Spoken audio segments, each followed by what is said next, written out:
I chose India to start one of the best journeys of my life, and India changed me a lot. But what I want to tell you also is that I was supposed to be a lawyer. In fact, I did my law degree. I'm a MA law. My specialization was tax law. I even started my PhD in law. I completed 1 year and then I suspended. Reason being is that I didn't feel this is what I want to devote my life to.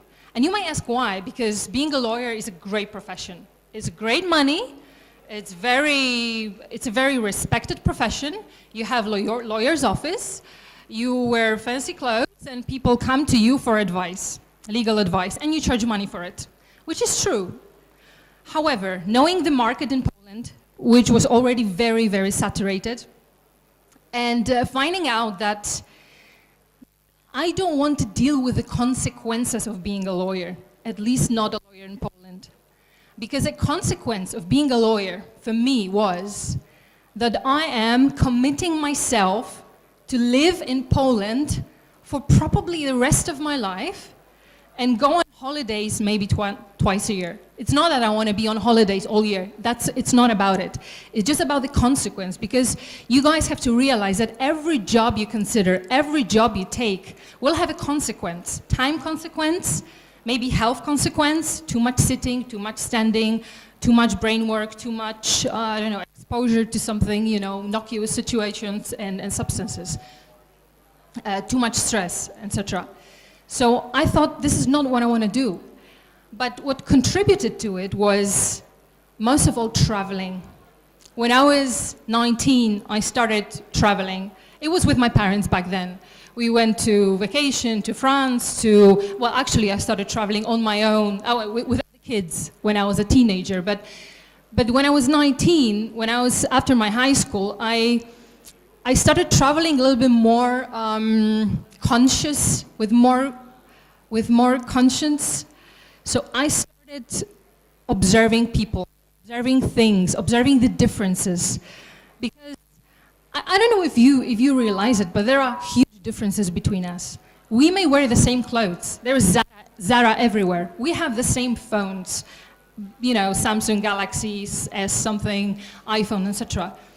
But deep inside, what makes us absolutely beautiful and amazing, what makes this world absolutely amazing and beautiful and breathtaking, are the differences. The differences in looks, the differences in eye color, the differences in voices, the differences in the food we eat, the languages we speak, etc. That would be so boring if we were all the same.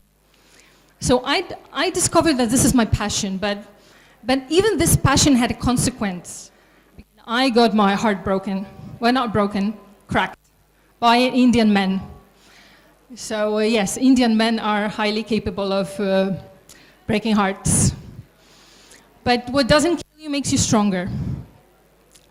So what I did after making a few mistakes in the past decade with my career, they were not really mistakes if you think about it, because I was working for a corporation. I was a legal and tax advisor and business advisor for a corporation.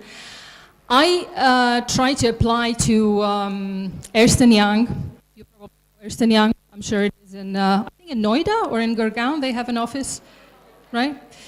And I made it to the last stage, the final interview, because I asked for feedback. And they told me, we didn't recruit you because your personality doesn't fit. And I was, soon after my graduation, I was like, what do you mean my personality doesn't fit?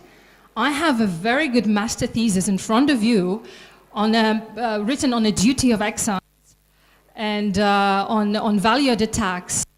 Hardly anyone writes about it because it's very complicated, it's boring, no one likes it. But I thought that's a challenge, so I will write about it. And I'm like, what do you mean my personality doesn't fit you? Maybe it's a personal thing, not really like my personality. What, you don't like my hair, or you don't like my smile, my voice, what is it? And I felt like someone just, you know, splashed a bucket of cold water on my head. And I thought that, okay, what now? If not the corporation, what now? What am I going to do with myself? But actually, I'm very thankful that it happened, because apparently my personality is not a fit for a corporation. And that is true. And to find out what you love, one of the things you have to do, you have to be hard on yourself. And you have to honestly ask yourself, what are the things you cannot accept or you are very bad at?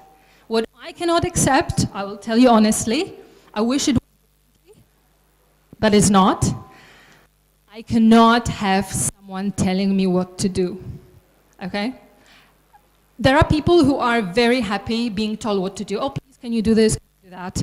They are fine working with the supervision. They are fine working with the boss.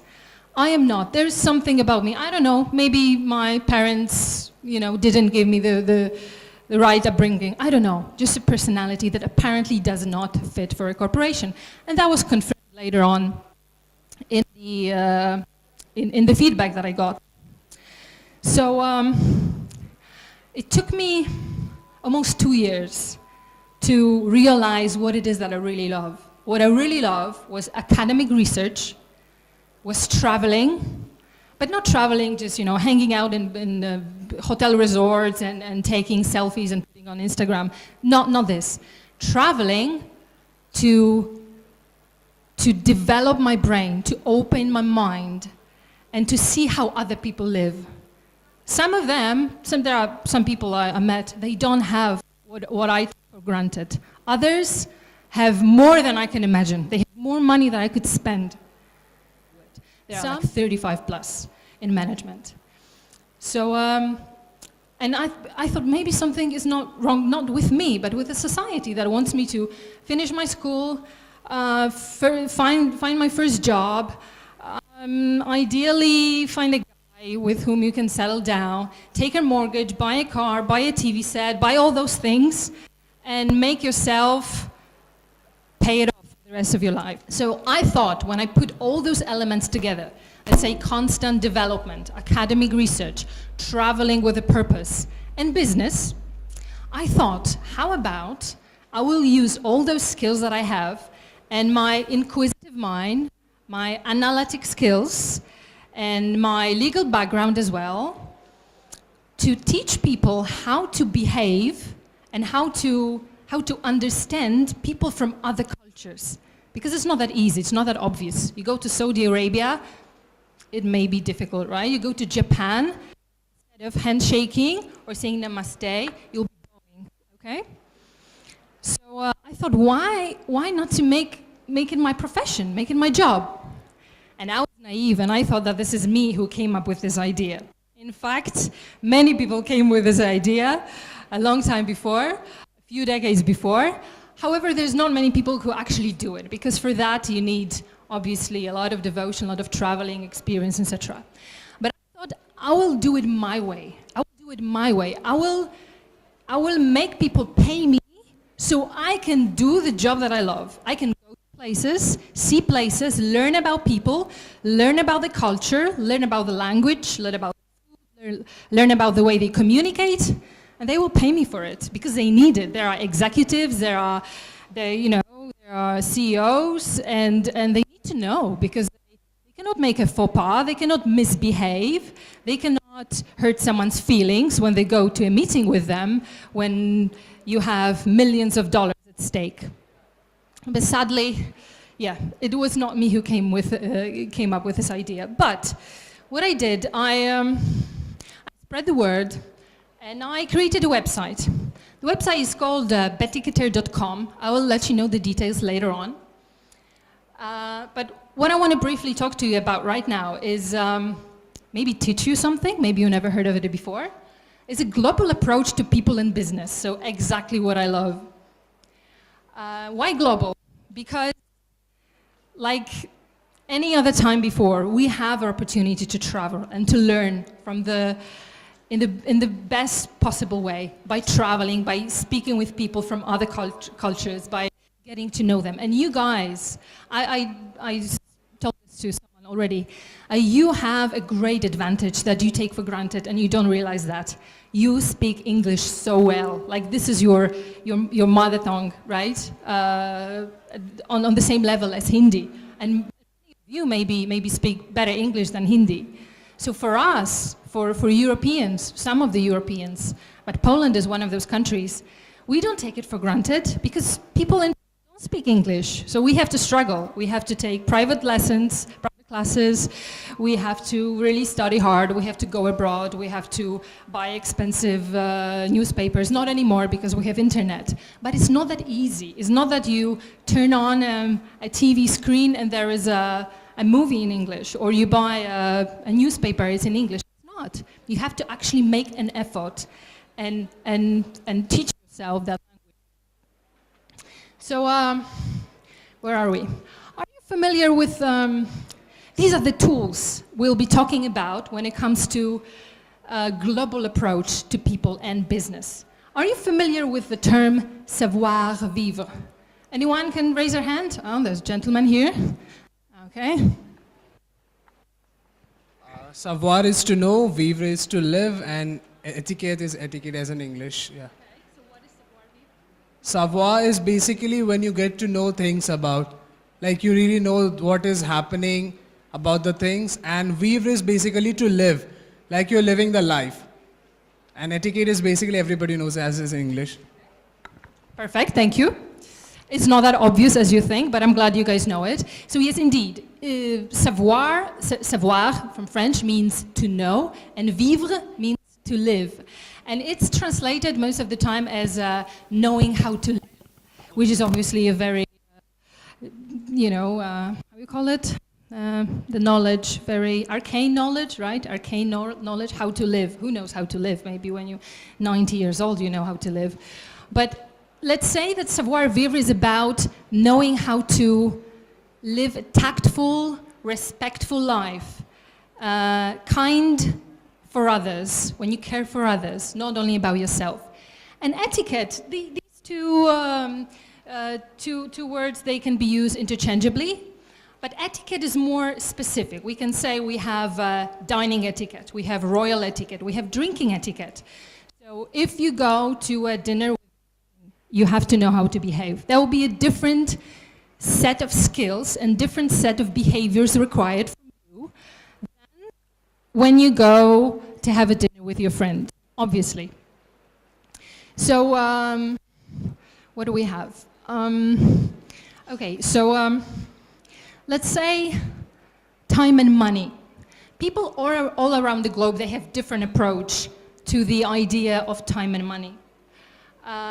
We in Poland, we're very particular about time. If I invite you to be at my house at 10, you are not very much welcome if you come 10 to 10.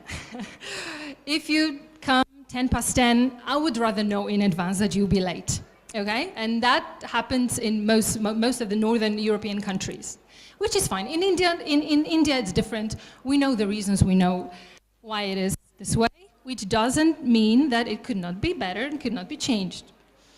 Handshake. Savoir-vivre and etiquette, especially business etiquette, tell us how a proper handshake should be and what a handshake tells us about our business partner. If it's a very weak handshake, very weak, like you really struggling and you don't want to give me your hand, it tells me that you're afraid, that maybe you have something to hide. So this is, you may not be aware about it, but people judge other people on this basis. Even such a simple thing as a handshake. You may be judged. Someone can make a judgment based on this, how you shake your hand. Obviously, it's good if they know that perhaps because of your different cultural background, you may behave differently than them. Savoir-vivre tell us how to behave in places of worship, how to behave in shrines and temples and synagogues and mosques and churches, etc., etc. What else? There is an etiquette, actually, how to be a good passenger on the aircraft. It sounds funny, but it actually is, because for a duration of sometimes 15 hours, you share very little space with, sometimes on this particular aircraft, Airbus 380, there is 417 seats in economy class on the lower deck. I know because I was an air hostess on that aircraft. This is my picture. So if you share a space on a long flight with so many people, you have to be respectful, because some of them want to nap, some of them want to read a book, some of them want to listen to music, some of them want to have a chat. Fair enough. But you have to reach a compromise. You have to be tactful and mindful that you paid for the ticket, that is true, but they also paid for the ticket. So they have a right to have, you know, their piece of paradise for 7 hours, 15 hours, and they have a right to do whatever they please also. So if we are all respectful and mindful and kind and considerate, we will all benefit from it. Okay, these are little things, you know, even like littering on the floor, etc. Phone etiquette, talking on a phone etiquette, or netiquette, which is internet etiquette, how to write an email, how to speak on a phone, especially in formal situations.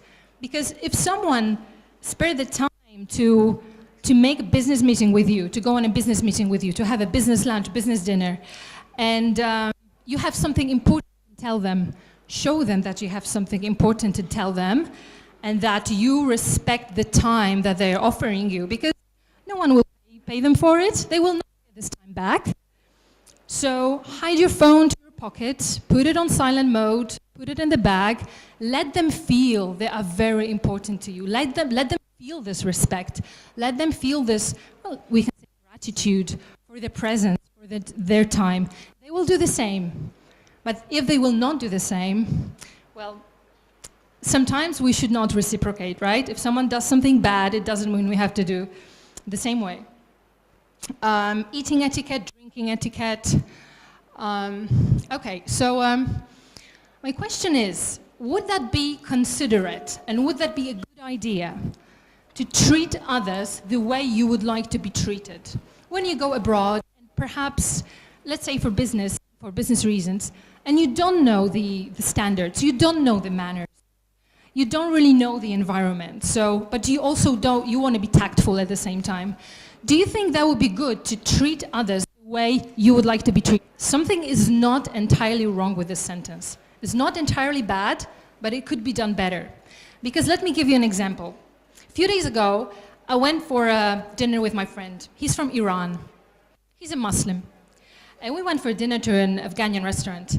And on the way to the restaurant, we met a few friends, acquaintances of his. And what they did, they bowed, they said hi to him, and they ignored me completely, like I'm not existent. And obviously, I know the reason, and it happened before many times, but every time it happens, it's just, for a second, it strikes me, and I'm like, why? Why are you doing this? I find it disrespectful that someone's ignoring me. I am a friend of your friend, in your friend's company right now, going for a dinner, no one else's business. It doesn't matter if we are boyfriend or girlfriend or friend and friend, etc. But so they ignored me completely, right? They just passed by, walked away, and I asked my friend. They said, "Why?" Knowing the answer, and they say, "Well, you know, this is how men in my culture show respect to women who are in a company of another man of my culture. So up to, like, according to them, it would be disrespectful if they approach me, sat next to me, see the clash of cultures. If you're not aware of it, you would think, oh, this guy is so rude, like he didn't even look at me, like, well, what's wrong with you? Like, what? That's sad, right? But because you know that this is their way of showing respect, you know that they did the right thing, and that should be appreciated. So how about this one? Treat others the way they would like to be treated. Isn't it one step forward? Isn't it? It's more difficult because you are taking the focus away from you, how you would like to be treated, and instead you give it to someone else. You make them more important than you. You make their comfort more important than your own. And that applies to many situations. Let's say you go to Japan, you go to someone else's else's country.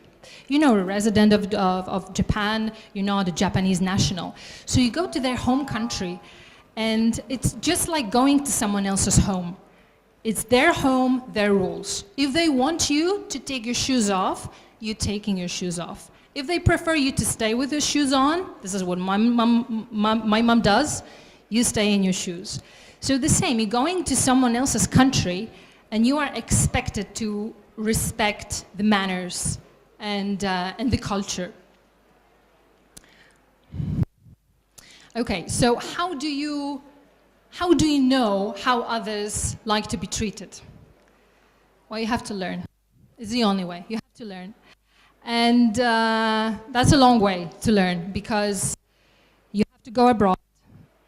It's sometimes not possible. Sometimes your budget is not friendly. Sometimes it's not the best timing because you have family issues, because many things, because of the illness, etc. You have to take care of someone. It's not always easy. But there is many resources out there. There are books. There are documentary movies. Viola said she doesn't watch TV. Fair enough. Me neither. But there are good channels out there that should be considered, especially, and good books, obviously. So what you do, you make yourself curious, and you ask questions. Why? When many years ago, I went to Egypt for the first time, and I knew that women wear hijab and that they cover their arms, some of them cover their heads. But I was asking why? Tell me, why are they doing this? Not we, not in Poland, not in Germany, native Germans, let's say, or let's say Christians, if we speak about religion. And someone told me, well, it's a religious thing. And it cannot be a religious thing, because I have other friends in Turkey and in Morocco, and they're a Muslim, practicing Muslim, and they don't wear hijab. They just wear casual clothes. So if not religion, then what? So someone told me, well, it's a cultural thing. So, okay, cultural thing, I can take that. So, but the important thing is that once you have that curiosity to learn, it's important that you're non-judgmental. You're not judging. You're not saying, oh, this is so wrong. You know, they're covering their arms or they're covering their heads. This is wrong. I mean, everyone has this tendency to judge, obviously. And we can go one step further and say that covering someone's face is perhaps not right, because you're taking away their identity. And your face is like, it's your first identity, right? It's the most valuable identity. If you have a scar on your arm, it's okay. If you have a scar on your face, you would say, oh, it's my face. It's the first thing people see and recognize. Not even your voice that much, but your face. So we could have a discussion about it, if it's right or not, but let's try not to. Let's try not to be judgmental, but just take it the way it is and try to understand the reasons. Do you know that in Arab countries, and Indonesia is not an Arab country, but it's a Muslim country, and so is Malaysia in a majority, there is a very low percentage of women who have skin cancer because of sun. So you may think, oh, it's a stupid thing to cover yourself from head to toe. Well, for many reasons, it's not the good thing, maybe, because why would you? You're young, you have a beautiful body, you have a beautiful face. It doesn't mean you have to walk in a bikini around the city. It's not about that. But why would you, cover it up all the way? But then you think, well, but, the sun is very strong. They are exposed to the sun all the time, to the heat. And there are other social reasons for them to do it. So if you have those two things, you have this curiosity to learn and opportunity, and you have this non-judgmental approach to the things that you see, to the things that people tell you. Because you cannot believe in, one people tells you an opinion, oh, it was horrible. Oh, by the way, before I came to India for the first time, I met a girl from my hometown. And I asked her out for a coffee, and she said, yeah, sure, why not? And so I was like, so tell me, how was it? How was it? How was India? And she was, it was okay. I'm like, what do you mean it was okay? Like, why? Where's the enthusiasm? You went to India. And she's like, yeah, I was in Jaipur, living in Jaipur, and you know, I feel sick and I didn't feel well. So if I relied, so she contracted malaria, I think. And if I relied on this opinion only, tell me, explain to me, I don't understand, but be considerate. If I speak with my friends from Kuwait or Qatar, most of the time they are male friends because it's not very easy to befriend a female from these countries. I always try to be very considerate, but I'm curious. I'm like a baby. I'm asking questions. Why do you do things this way? But why? And once he said, yeah, my father has 5 wives. And I said, I thought you were allowed to have 4. So why? Why 5? And he gave me an explanation. And it was followed by why and how. Obviously very considerate, so not to hurt anyone's feelings. So guys, if you satisfy this curiosity, if you do all those things that you feel that you want to do in your life, and there's so much to do. Who said that you can only be an engineer or only a doctor, only an artist? You can be a doctor and an artist. Why not? Who says that you cannot? It's you who are setting the limits, right? So just go there. Sometimes you need to take your time and you have to be hard with yourself and say, okay, I really suck in this. I hate this. I will never agree to do this or this. Like I said, I will never agree to work 12 hours a day. And the only thing I have an energy to do in the evening is to drink a cup of tea and go to sleep and repeat the next day, repeat the next day, repeat the next day. I'm not saying it's easy because it's not. It's a struggle. You decide to work independently, to work as an individual. I'm probably not very good with teamwork either. I regret, I wish I was. But then I found something that makes me feel fulfilled and feel happy. And this is why you're here, right? Because you want to be fulfilled and happy. And you want to have a job, well, that someone will pay you to do what you love. That's the key, and people do it. People do it all around the globe. So that was it, guys. Just think global. Try to reach out to for the girls. I travel alone a lot, and you have to be prepared. You have to have a right mindset. You have to do your preparation. You have to take precautionary measures. But I do it everywhere. I do it in my hometown, and it's the safest place on earth. 20,000 people, imagine that, in my hometown. But I still take precautions. I don't walk alone at night, because you never know, right? So it's all about the right mindset, but don't be afraid. Don't believe people who want to scare you, because the world is not that scary. If it was just bad people around there, we'll probably all be dead, you know. So that's it. Thank you very much.